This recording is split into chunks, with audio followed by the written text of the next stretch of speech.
Movie lover channel में आपका स्वागत है। आज के कहानी का टॉपिक है था कैप्टन। यह एक सच्ची कहानी है जो वर्ल्ड वार खत्म होने की 2 हफ्ते पहले की है, जहां पर विली हेराल्ड नाम का एक जर्मन सिपाही को दिखाया जाता है जो आर्मी छोड़कर भाग रहा है। उसके पीछे कैप्टन जनकर और उसके सिपाही है जो विली को मारना चाहता है, पर विली एक फिर के नीचे झुक जाता है जिससे उसकी जान बच जाती है। विली भूखा प्यासा यहाँ से आगे बढ़ता है जहाँ पर उसे एक दूसरा जर्मन सिपाही मिलता है जो उसी की तरह सेना को छोड़कर छुपा है। दरअसल इस वक्त में जर्मन सैनिकों को समझ में आ चुका है कि वो इस जंग में हार चुके हैं, इसीलिए कई सैनिक सेना को छोड़ चुके हैं और उन्हीं में से ये 2 वे होते हैं। रात में ये 2 पासी के घर के दरवाजे में अंडे चुराने के लिए जाते हैं, पर घर के लोग उठ जाते हैं, इसलिए विली के साथी को मार देते हैं। दरअसल इस वक्त खाना पैसा सभी की कमी होती है, हर कोई एक दूसरे को लूट रहे हैं, इसलिए इस वक्त चोरी करने को, लूटपाट करने को सिर्फ और सिर्फ मौत की सजा देते हैं।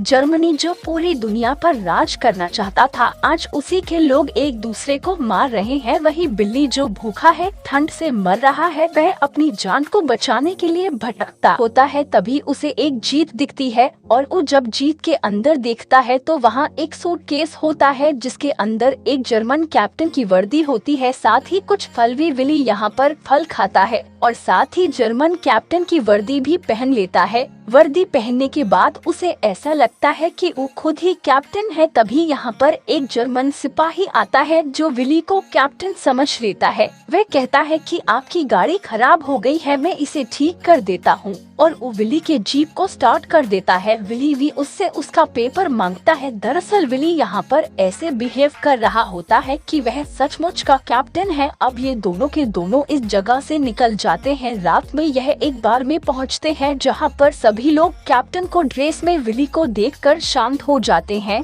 विली उन सभी को हाय कहता है, लेकिन उसकी बात का कोई भी जवाब नहीं देता है। दरअसल जर्मनी के लोग अब जर्मन सेना से बहुत नफरत करते हैं। जर्मन सेना के वजह से लोगों ने अपने को खोया है, उनका घर बार परिवार सब कुछ लुट गया है। यहाँ पर बिल्ली सबको कहता है कि लॉ एंड ऑर्डर अभी भी कायम है, जिसका जो नुकसान हुआ है वो मुझे बताएं, उस नुकसान का भरपाई होगा। यह सुनने के बाद लोग अपना नुकसान का भरपाई देना शुरू कर देते हैं। यह बार का जो मालिक होता है वह बिल्ली को और उसके सिपाही को खाना देते हैं, जिस खाने के लिए यह दोनों यहाँ पर आए होते हैं। रात को यहाँ पर एक चोर को पकड़ा जाता है जो खाना चोरी करने के लिए इस जगह पर आया हुआ था। विली इस चोर को गोली मार देता है। अगली सुबह यह दोनों के दोनों यहाँ से निकल जाते हैं और एक घर पर पहुँचते हैं जहाँ पर 3 जर्मन सैनिक जो अपने ग्रुप से अलग हो चुके हैं वो घर वालों को परेशान कर रहे होते हैं। विली घर के अंदर पहुंचकर सैनिकों को ऐसा करने को मना करता है, साथ ही उन लोगों को यकीन दिलाता है कि वो एक जर्मन कैप्टन है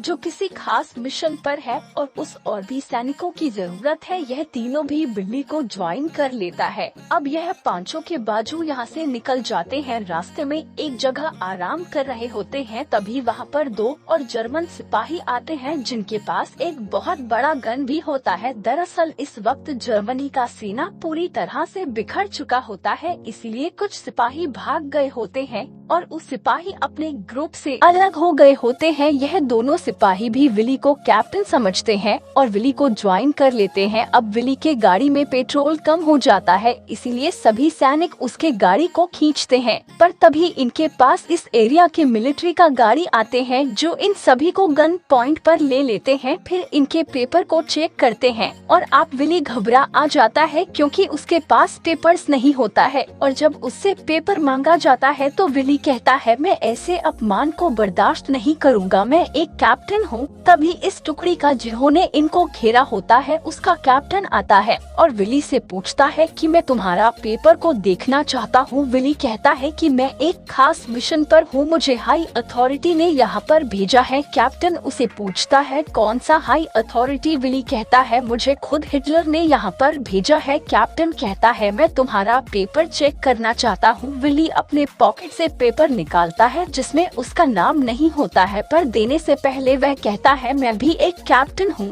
और तुम भी एक कैप्टन हो, इसीलिए मैं भी तुम्हारा पेपर चेक करना चाहूँगा। यह सुनने के बाद दूसरे कैप्टन को भी यकीन हो जाता है कि विली एक कैप्टन है और वो किसी खास मिशन पर है, इसीलिए वह उसका पेपर चेक नहीं करता और विली का जान बच जाता है। कैप्टन उसे बताता है कि यहाँ पर कुछ लुटेरे वर्दी पहनकर आते हैं जो आम लोगों को लूटते हैं और उसे मारते हैं। विली कहता है कि अगर यह सच में है तो पहले मैं उन लोगों को सबक सिखाऊंगा, इस काम में मैं तुम्हारा साथ दूंगा। इसके बाद कैप्टन के टीम के साथ विली वे अपनी टीम को लेकर उसकी छावनी तक पहुंच जाता है, जहां पर इनकी मुलाकात कैप्टन जनकर से होता है। कैप्टन जनकर को बताया जाता है कैप्टन विली को हिटलर ने एक खास मिशन के लिए भेजा है। कैप्टन जनकर जब विली को देखता है तो उसे बताता है कि शायद मैं तुम्हें कहीं पर देखा है, पर फिलहाल मुझे याद नहीं आ रहा, पर मेरी याददाश्त बहुत तेज है, मैं जल्दी याद कर लूँगा। कैप्टन जनकर भूल चुका है कि विली वही सिपाही है जिसे कहानी की शुरुआत में सेना से भागने के लिए मार रहा होता है।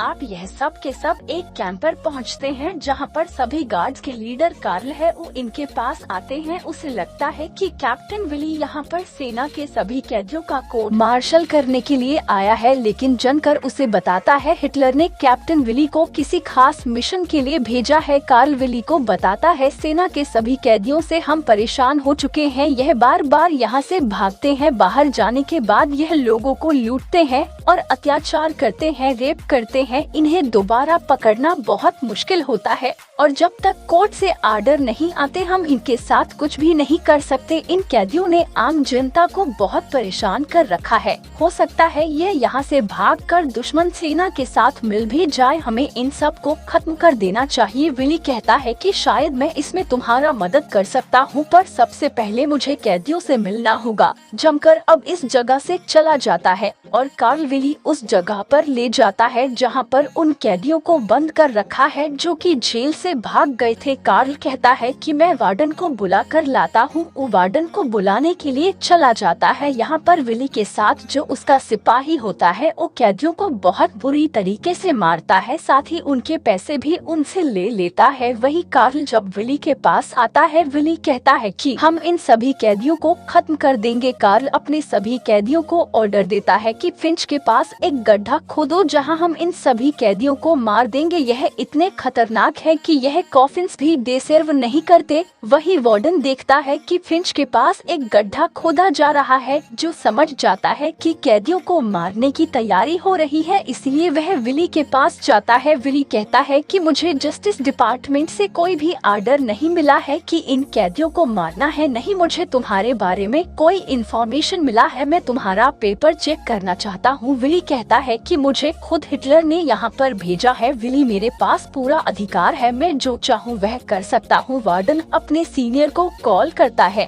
और वो बताता है विली यहाँ पर कैदियों को मार रहा है, उसने पहले भी 5 कैदियों को मार दिया है। विली भी सीनियर से बात करता है, मैंने जिन 5 कैदियों को मारा वह सब के सब अपराधी थे, हिटलर ने मुझे खास अधिकार दिया है और मैंने उन्हीं अधिकारों का इस्तेमाल किया है। इसके बाद वार्डन को बताया जाता है कि हमें कल तक रुकना होगा, कल मैं खुद वहाँ पर आकर कैप्टन विली का इंक्वायरी करूँगा। वार्डन विली से कहता है कल तक तुम कुछ भी नहीं कर सकते। विली उस जगह से चला जाता है। इसके बाद कार्ल जिसे विली पर पूरा विश्वास है, वो विली के हर एक फैसले से बहुत खुश है। वो जस्टिस डिपार्टमेंट के एक सीनियर को कॉल करता है और विली के साथ मिलकर उस सीनियर को विश्वास दिलाने में कायम हो जाता है कि विली को यहाँ पर हिटलर ने भेजा है और उसके पास खास पावर है। जस्टिस डिपार्टमेंट का वही सीनियर वार्डन को कॉल करता है और कहता है कि विली जो कर रहा है उसे वह करने दो, मुझसे हिटलर ने यहाँ पर भेजा है। इसके बाद विली और कमांडर 30 कैदियों को गड्ढे के अंदर भेजते हैं और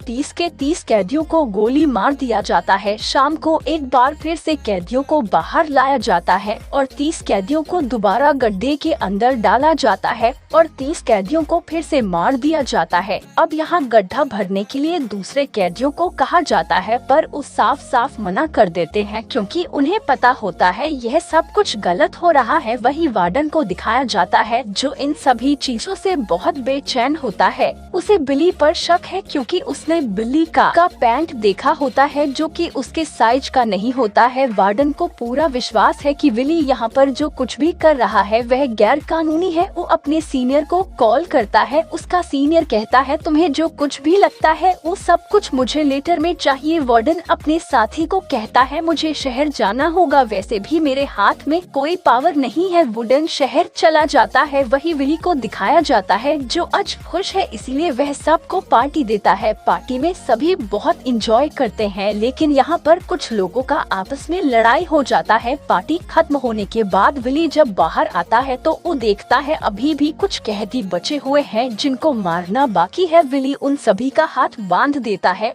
और उन्हें भागने के लिए कहता है और वो जब भागते हैं तो विली पीछे से गोलियां चलाता है और उन सब को मार देता है। दरअसल आज विली ने 90 कैदियों को मारा होता है। वह जर्मन सेना के वह सैनिक थे जिन्होंने सेना छोड़ दिया था। यहाँ से भागकर वह आम लोगों को लूटते थे और परेशान करते थे, साथ ही मासूम लड़कियों की इज्जत के साथ खेलते थे। अब रात को यहाँ पर अलाय सेना इस कैंप पर हवाई हमला कर देता है जिससे लगभग सभी लोग मारे जाते हैं, पर विली और उसके कुछ साथी बच जाते हैं और यह सब के सब अभी शहर आ जाते हैं जहाँ पर विली और उसके साथी शहर के आम लोगों को लूटना शुरू कर देता है। वहीं पर एक होटल होता है जहाँ पर यह लोग रुकते हैं। विली का एक साथी एक लड़की के साथ बदतमीजी करता है जिसे विली उसको मौत का सजा सुनाता है, यानी कि बिल्ली ने अपना खुद का एक अदालत भी बनाया है। अगले रात को होटल में आर्मी पुलिस छापा मारता है और विली और उसके सभी साथियों को पकड़ लेती है। इसके बाद विली के ऊपर मुकदमा चलाया जाता है, लेकिन जज विली को कोई भी सजा नहीं सुना था। वो कहता है विली ने जो कुछ भी किया वह जर्मनी के लोगों के लिए किया, लेकिन उसे आप फ्रंट में दोबारा लड़ने के लिए जाना होगा, यानी कि बर्लिन में जहाँ पर हिटलर है